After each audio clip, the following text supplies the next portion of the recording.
ease into your preamble, Alex, a little bit. I think most of you probably know Alex through the technical services side. Alex has played an increasing role in KOS in the last, I'd say, 12 months, Alex, I think, but a little bit more, especially since the summertime, which has been great to leverage his experience.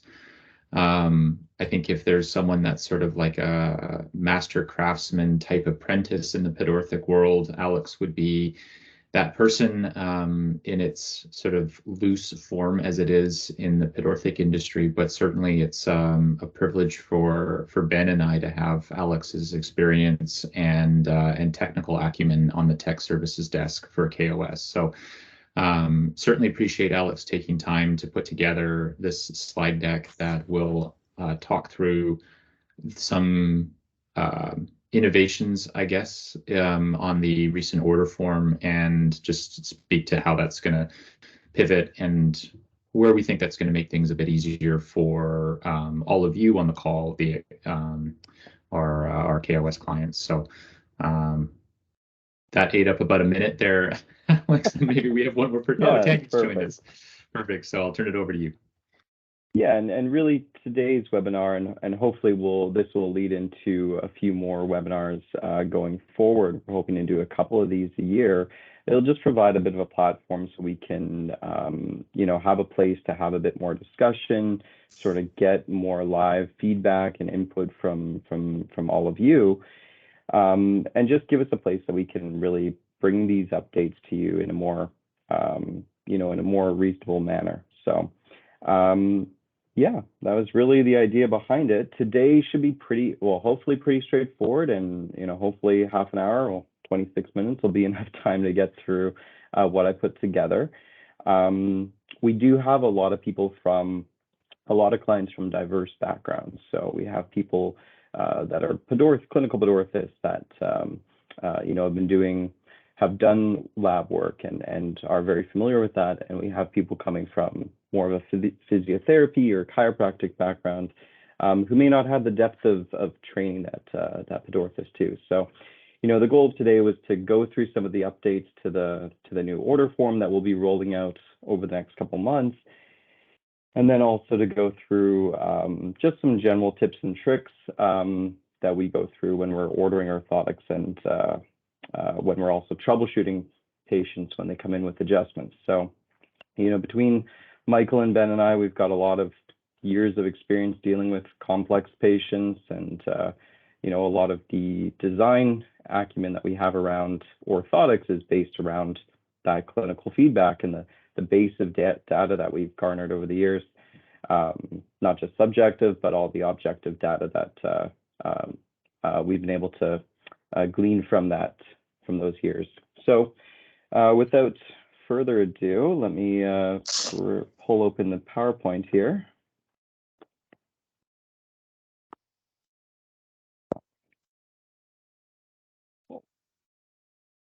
So first things first, we're going to start by looking at a bit of Kiwi 1.3. Now, this is an update that has been kind of long coming. A lot of the updates to this have been asked for a long time, and we've been sort of beta testing it with our in-house clinics for a little while, and everybody seems to really, really like it. So we're hoping to roll this out to everybody, for a lot of different reasons. Let me go back there.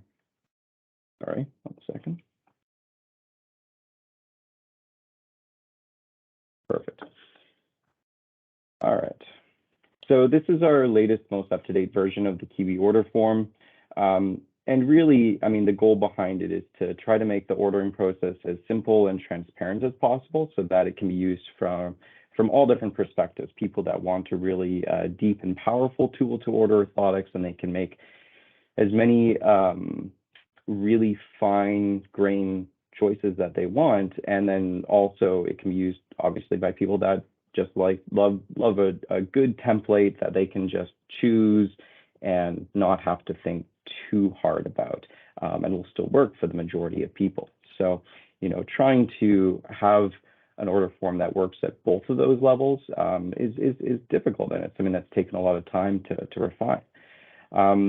You know, we have a huge catalog of different clients, as I've said, and a lot of them use different order forms. You know, depending on when they came on board with Kiwi, they may be using an order form that is, you know, a few years old, or it could be the most recent one, the 1.2b. And for those people, it may not look that different when we change to 1.3, but for some of our clients, it's going to be a big change. And, you know, all we ask is that we have some patience there, and we're here to answer any questions. So the big thing that you can rely on is that a lot of the changes that have come about, a lot of the template changes, they're based around, as I said earlier, all of our in-house clinical feedback. You know, Kintec's been seeing patients for a long time, and Kiwi, as the lab that's grown up alongside that, has been able to really benefit from all of those advantages. So, yeah, as to what I just said, you know, the changes that are being made, some of them are going to be pretty minimal, some of them are going to be pretty big for some people, but hopefully it all makes sense, right? Once you get a chance to start using it and you know, really playing with the system, I think you'll see that it makes things a little bit simpler and easier and more transparent. So with anything, of course, reach out if you have any questions, you want a one-on-one chat or walkthrough, we're here for that as well. So to jump right into some of the changes, as I said, this may be familiar to some of you, but for those that it's not, some of the biggest changes that we went through is going through the existing templates and seeing what we didn't need, right? If we needed, or if there was a gap that we had to fill. So in terms of our running designs, prior to this, we had our supportive running and our performance running designs, and they were very, very similar to other templates that were already in the catalog, like the general sport and the cleated design. And we kind of said to ourselves, why do we have duplicates of these?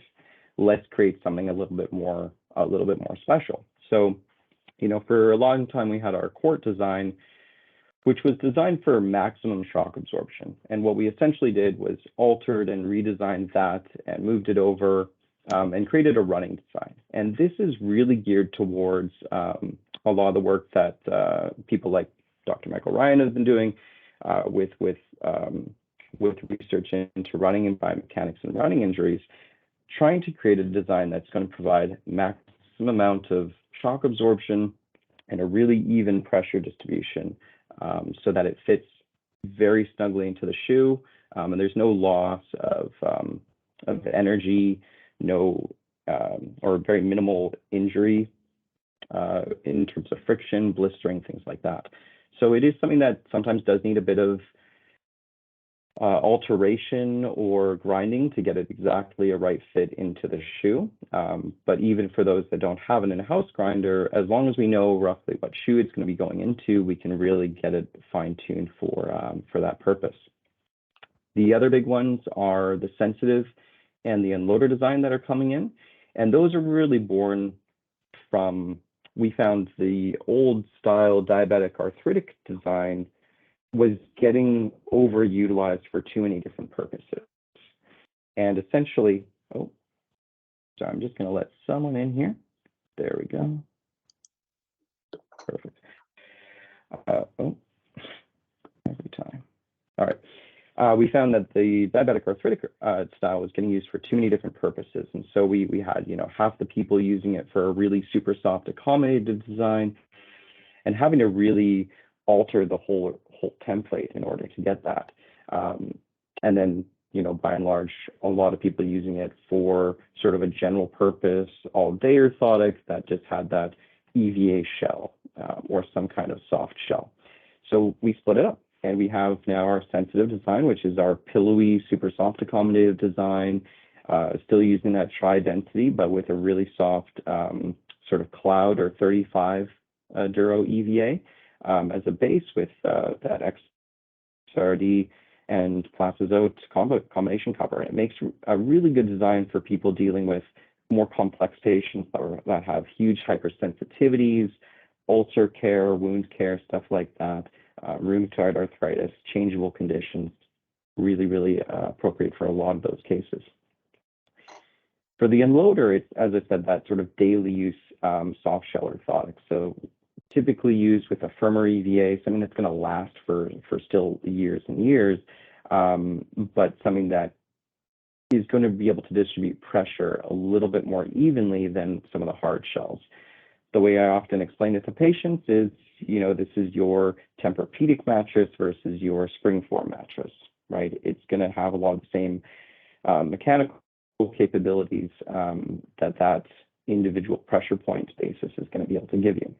So those are some of the biggest template introductions.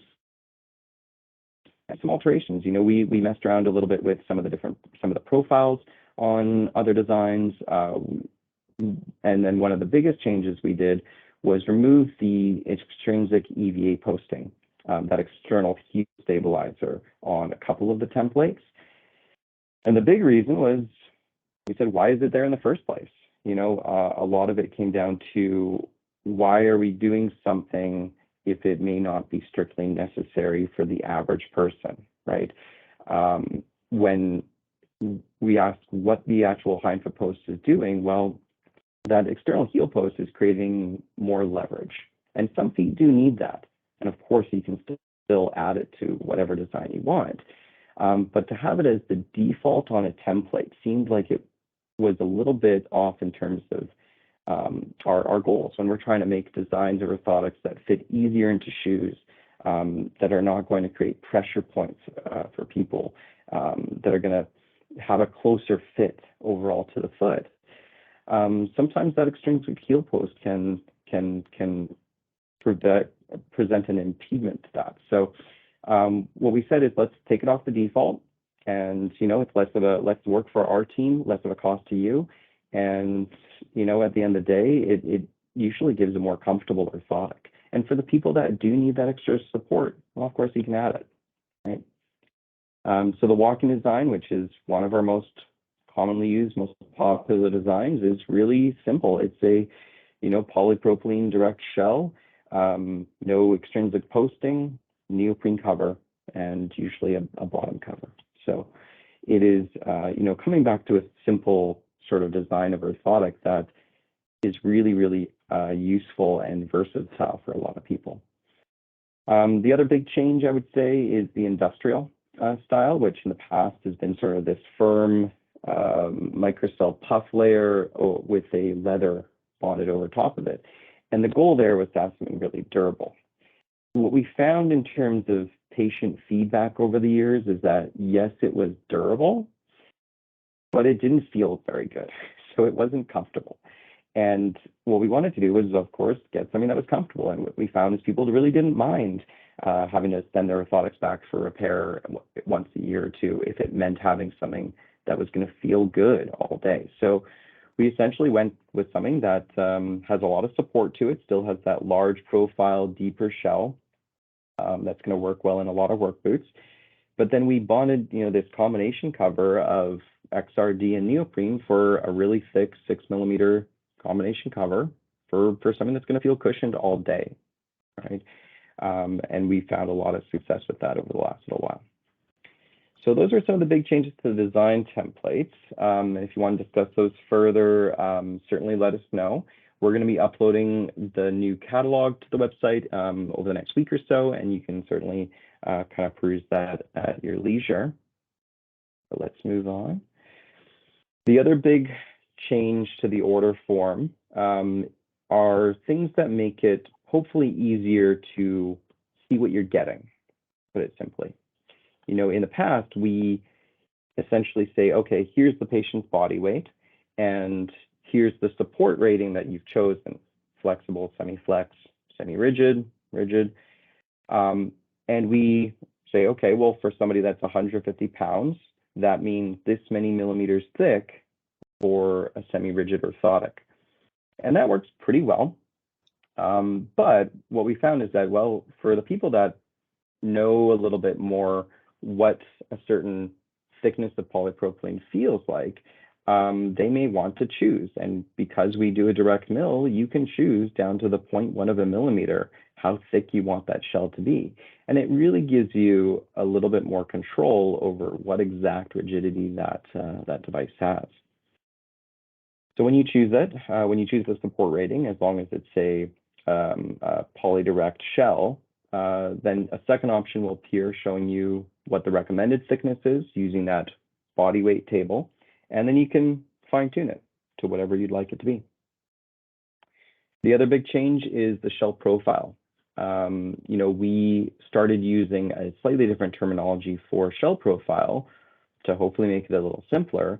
Instead of the old terminology like standard or Schaefer or day, sport, all those different terms, now we're just calling it small, medium, large to make it simple, right? Now, each of those terms means something specific, and we'll get into that in a second. But what it means is that when you choose a template, right at the bottom of the form, it's going to say, well, what profile do you want it to be? And it's going to come up with the default, for walking, that's going to be a medium profile, which is analogous to the old standard Schaefer or day profile that you might be used to. So now if you choose a walking and you instead want a large or an extra large for a really deep, wide shell, you can do that, right? So it doesn't matter quite as much what the template profile is, unless you are using just the basic form of the order form. And then you want to be more or less familiar with what that profile is going to be, right? The last note there is that the profile of the shell is really, it's not based off of the shoe measurements, right? The orthotic is custom to the foot that you're sending us. So if it's a wider foot, well, the deeper that the heel cup that you want, the wider the orthotic is going to be. So it's something to be cognizant of when you're ordering orthotics as well, what width the foot is. And, for a really wide foot, maybe that means you're ordering a small profile, right? If they're maybe fitting the orthotics into shoes that are smaller than are appropriate for them, well, you don't want the orthotic to be something that ends up in their closet because they just can't put it in their favorite shoes. And that is a whole other conversation that we'll get into later, but something to think about. So just a quick further note on the shell profile. Here's a quick little table, reference table you can use: small, medium, large, extra large, and then of course UCBL. And it gives me an idea of, okay, this is where we in the lab measure the profile from. When the grinding team gets a shell and they're told this is to be a medium shell, well, they are looking at the lateral heel cup depth and measuring that to a 14 millimeter height. Right? When we are designing the forefoot width, right, we use the landmarks of the first and fifth med head centers, and then the end of the shell either ends up, anywhere from 5 millimeters narrower than that to 10 millimeters wider, right? As we said, if you've got, a foot that has a narrow heel and a really wide splayed forefoot, well, you might get a wider shell. So to avoid that, well, you can either choose a smaller profile or you can put in the notes, 5 mils narrower than normal or 5 mils wider than the default. But we've always got to be, aware of those different factors when we're ordering orthotics. For those that are off the old catalog still, this is just sort of a reference to what the profiles were for all the templates that you were used to. So if you were someone that always ordered, the general sport, that was a large profile, or roughly equal to it. And if you ordered the, industrial a lot, again, a large. If you ordered a standing orthotic, that was a medium, right? And of course, the templates have changed a little bit, but that gives me an idea of what sizes you were used to. So that's essentially the update for 1.3. As I kind of said earlier, that's hopefully going into effect by the end of the year for hopefully all of our clients, get everybody on board. And, the essential idea is that that's going to result in a lot less inconsistencies or errors and adjustments being sent back, because we're really just bringing everybody up to date. So we're using the most recent technology and templates and guidelines. All right. So just so we don't run out of time here, got another 6 or 8 minutes that we can, or another couple minutes to go through some of this stuff. Orthotics and footwear. As anybody that's ever tried to put an orthotic into a shoe knows, the shoe is a really important part of fitting this. So one of the key things that I usually look for is, well, is the current shoe going to be appropriate for the type of orthotic that we're making, right? And not just that, but is it going to help with whatever problem the patient has, right? Is the flimsy Skechers that they're wearing going to help with the plantar fasciitis that they're dealing with? In a lot of cases, it may not be actively hurting, but it's probably not helping. And is it going to work as well with the orthotic? Maybe not, right? There's obviously exceptions to that. I'm picking on Skechers, but they make some good shoes as well. So you want to think, are you limiting the benefits? Are you confining the orthotic design in order to fit it into a shoe that's not helping the patient, right? Don't be an enabler for those kind of practices.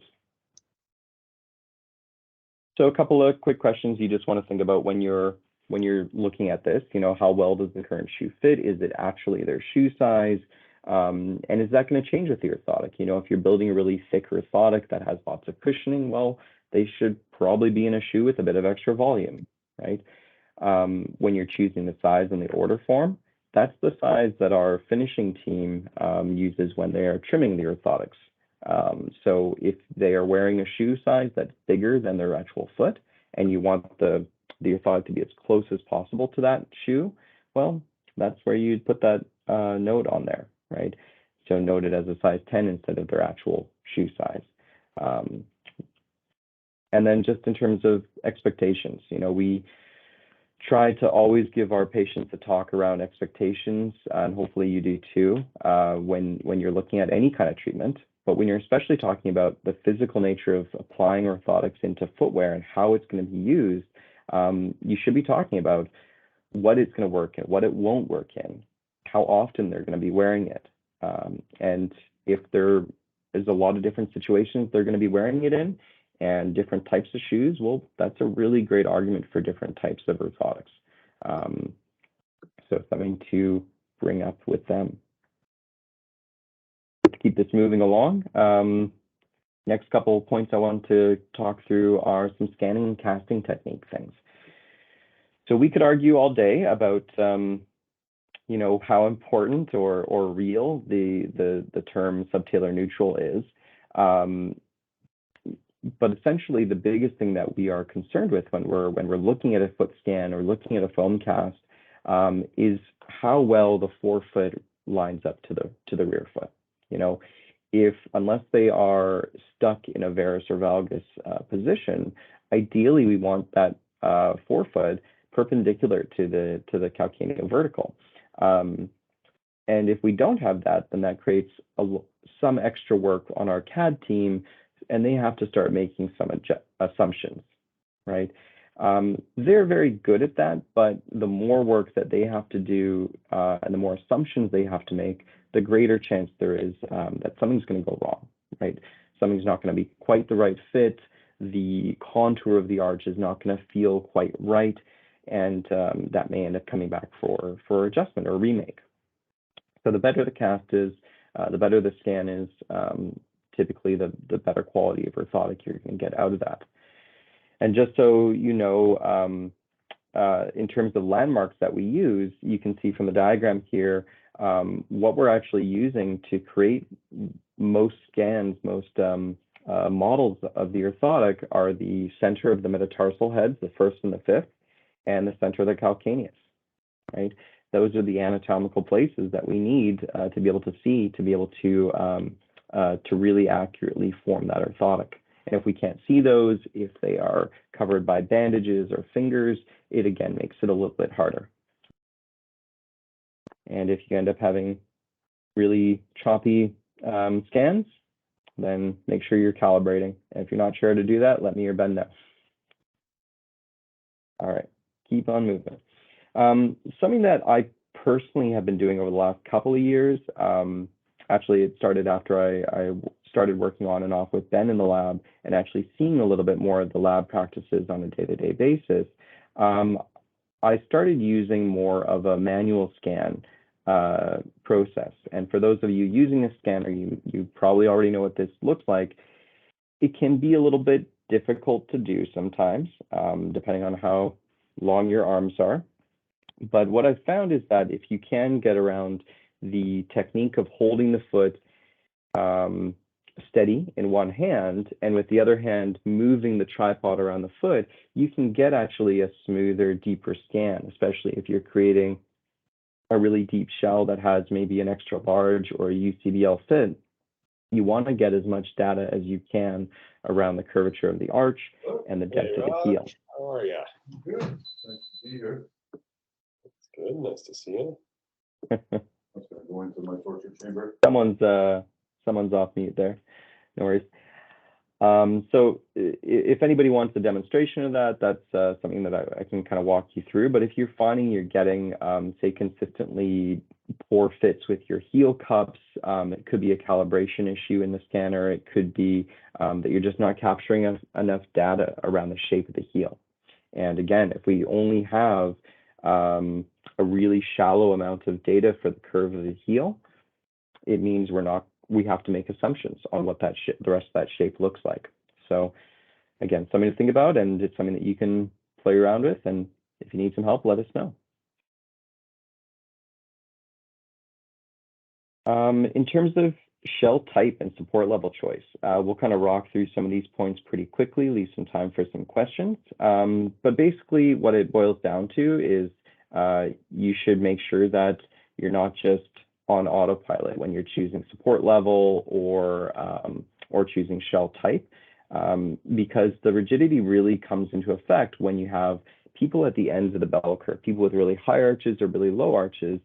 You have to sometimes compensate for that shape when it comes to the rigidity, right? And this is one of the reasons we have the new feature of being able to fine tune and select what thickness of polypropylene you want, because for the heaviest and lightest patients, that may not always make sense. So when you're going through the order form, you're choosing your support level, have a bit of a sanity check. Is that actual thickness going to be too flimsy or too rigid for the person? When it comes out in either that really high or really low shape, is it going to function the way you want it to? So take a scan through this when you have a chance, and let me know if you have any follow-up questions about that.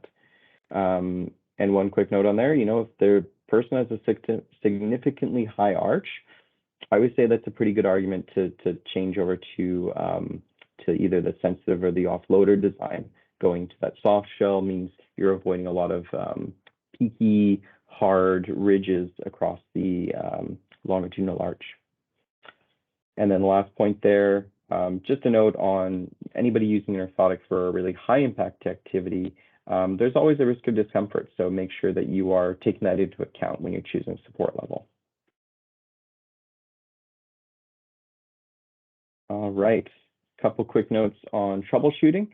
And we won't get too deep into this. It's something that I have a bit of a love or passion for.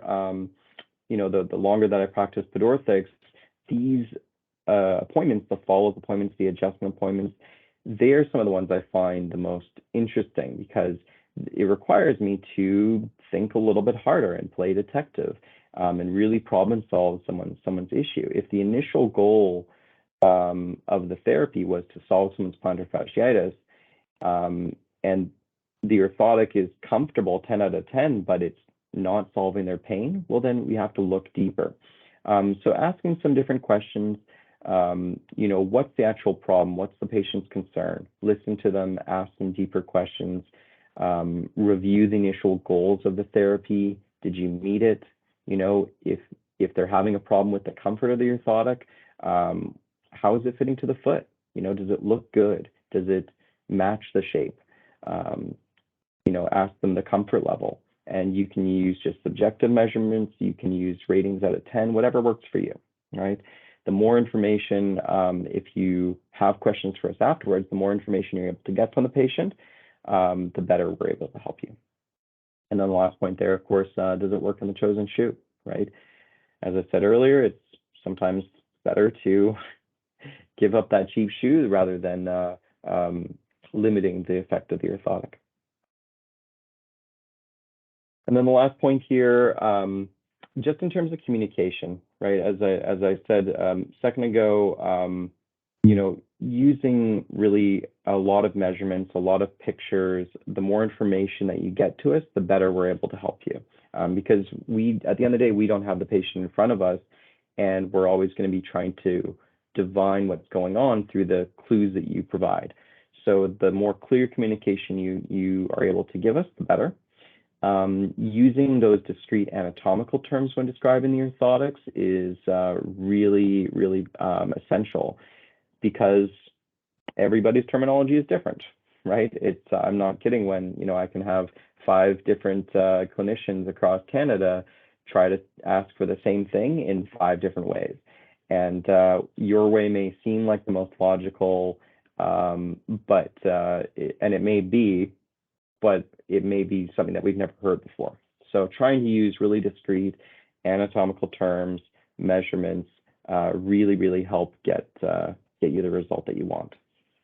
And then for the most complex patients, I always recommend putting attention to tech, or attention Ben or Alex, so that one of the pedorthists in the lab can really kind of go over with a fine-tooth comb and make sure that we're complying to any specific requests that you have or any specific conditions.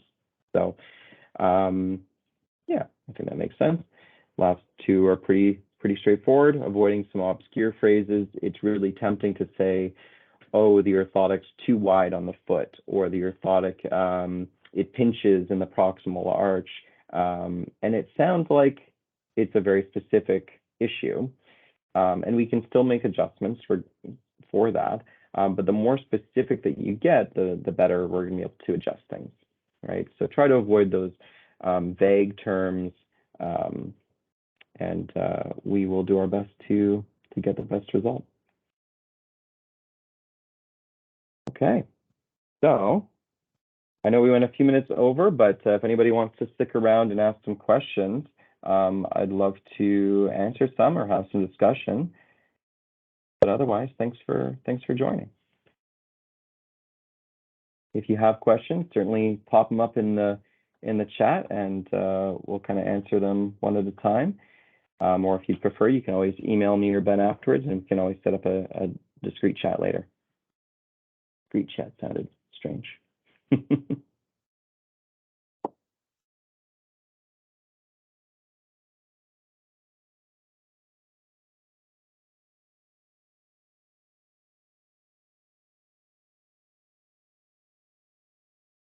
Questions for Alex from the, oh, here we got one from Liz.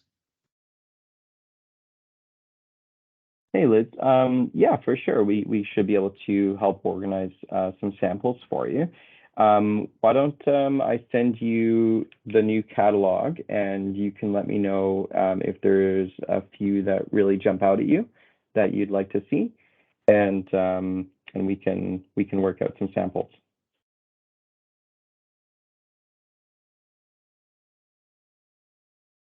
No problem. So for Jason, yeah, we do have some more webinars planned. The subjects or the topics are a little bit up in the air at the moment. We have some ideas of ones we want to do. I don't know, Michael, if you wanted to talk to that at all, or leave it to a bit of a mystery.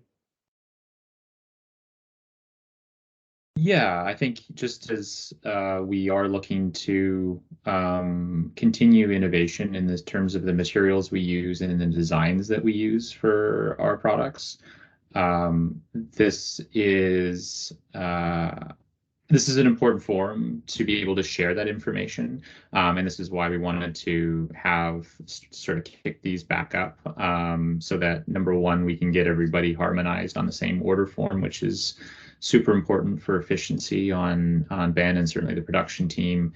But I think our plan, Alex, is roughly to have these quarterly, so that we can sort of dive deeper into certain topics that Alex touched in a little bit of detail, but we could probably do an entire webinar on cast fill alone and like the digital post processing of a foot impression. So certainly stay tuned. Awesome. Yeah. And to speak to Ryan's question, so for cast fill, essentially what it boils down to is there's 3 options, and that determines how much room or how much space between the actual cast and where the orthotic is. So if you have a minimum fill, it's a tight contact between cast and orthotic, so 0 millimeters. Standard is a 2 mil cast fill, and maximum is 4 mils.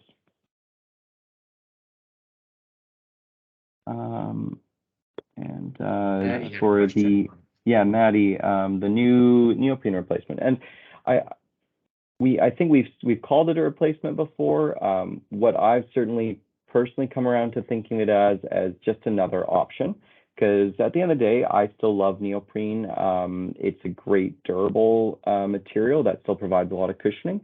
The material that we are sourcing to bring about as a more standard everyday use material is coming. It is still sort of, we're beta testing it because we had some issues with the first run of it in terms of top sheet durability. So we are making sure that it is up to our standards before we roll it out completely. Yeah, we'll keep you posted on that. Differences with making an orthotic. So in terms of different casting methods, whether it's foam or scanned, we have lots of clients that use both. And to be honest, the way I explain to patients that have that same question is if you're doing a good job casting, it shouldn't matter realistically. So there are some differences both on your technique, of course, and then how we process it on the back end. But casting's always been one of those things that if you get a good impression of the foot, then you'll get a good orthotic. So there are some differences, but if your technique is appropriate, if you're getting a good curvature and good impression of the foot, then it shouldn't matter. You should get a good orthotic either way. It's probably worth adding to that, I think, Liz, that if you are used to doing scanned orthotics or non-weight bearing suspended impressions for your devices, and then you switch to foam impressions and you don't change anything, it can make small but material differences to the fit of the device, because with a foam impression, most of the time people are doing a semi-weight bearing or even full weight bearing impression. I think you can think of that as automatically applying a certain degree of cast fill to the impression itself, because you're already accounting for tissue displacement by virtue of the fact that they have the weight of their lower extremity, as well as they need to apply a certain amount of force into the foam to deform the foam that creates a certain amount of displacement of that tissue. So it's small differences, but of course, every millimeter counts when it comes to the foot, and we're dealing with probably one of the most sensitive parts of the body that people don't appreciate, I think, as far as our patients are concerned, at least. So it's certainly important for us to be aware of those subtle differences. Excellent. Thanks, Michael. I think that's good. That's a wrap. Yeah. All right. Thanks, Alex. Well, thanks everyone for attending. Yeah, follow up with me through email if you have any questions with me, Ben, or Michael. And hope to see you all at the next one.